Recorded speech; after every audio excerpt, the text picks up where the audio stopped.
So at some point in care, inevitably with any of the docs that you work with, at some point we'll bring up your exercise routine. So maybe you're here from a lifting injury, or maybe you're not very active, and we want to essentially, after you're done with care, have some type of plan, hopefully to begin some type of exercise program. Hopefully from following this page or just general knowledge, we know how powerful exercise can be. However, with that said, a big drawback of why people already aren't in an exercise program is they honestly don't know what to do and where to start, and they don't have the funds to maybe do personal training. So yeah, we're not maybe doing a full personal training session for you here, but what I did want to pass along is just some general recommendations for people if you were going to try and start getting into a fitness program, which I believe that this lack of knowledge causes a paralysis, I like to call it, and kind of a deer in the headlights as far as not knowing what to do to get that first kind of start and bump to then be able to sufficiently go through a routine that you're confident in doing. And again, without that necessary knowledge of where to start, you obviously don't know where you want to go.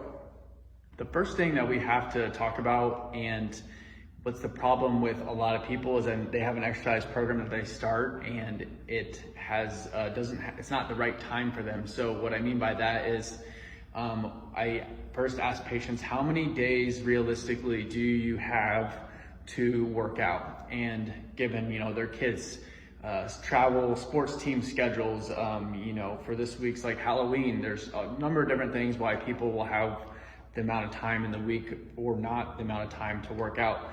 But we just need to be realistic about how many days, and knowing that what the American College of Sports Medicine recommends, which is about 5 days a week of minimal to moderate activity of about 30 minutes.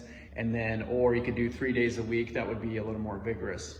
So maybe you've taken classes before, or you've started a program you found on the internet, but again, if you can't fit that program within the days that you're free to be able to do that, then that's not going to be helpful. So that's the first thing, is in going through this different checklist of things of how to help people get back into a good routine, is how many days can we realistically work out? What do you have access to? Secondly, kind of going off of that, is what's the time allotted for exercise? And this is a big deal too, because it just kind of gets back into the one thing about days is there's different plans online, but what you'll start to do is narrow down essentially a workout program for you based essentially just on your time. So now with that said, if we're working out or exercising less than 4 days a week, I generally recommend doing a full body. And why that's important is because we can then hit every single muscle group in a full body workout throughout the week. Once you start going above 4 to 5 to 6, now you can start talking about maybe doing some type of split program, an upper day, a lower day, leg day. It really just depends on, from there, a preference of, the trainer or whatever your specific goals are. But you shouldn't be getting in the nitty gritty of doing a split if you can't even do that many days in the week. That would require that area group to have its own full day. And then lastly, I kind of mentioned earlier, is what do we have access to? Do we have a gym membership? Do we have some stuff at home that we can work with? So obviously those are your biggest factors, are days in the week, how much time can we allot to that certain session, and then what do we have access to? And from there, essentially you've already just created your routine.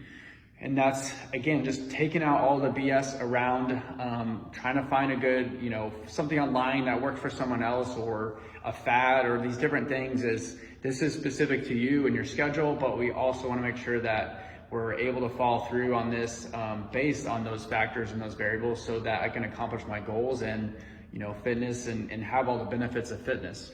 And then if I had one more recommendation, people will ask, as we've given them some rehab and we're trying to help them out with an exercise program, when should we be doing the rehab and the mobility and all that stuff? And really, I like to mention, or I like to tell people, is I don't really care when it gets done, as long as it gets done. So I always see mobility as like a primer for my exercise day. So what I mean by that is, I think the rehab just goes in nicely to doing a little bit of a warm up prior to getting to the gym. I've been sitting at my desk all day, I've been typing, I've been doing notes personally, and it just makes sense for me to do my foam rolling and my different activation exercises and you know, the crawling and all these different things, getting my breathing up to speed with the workout that's going to be happening.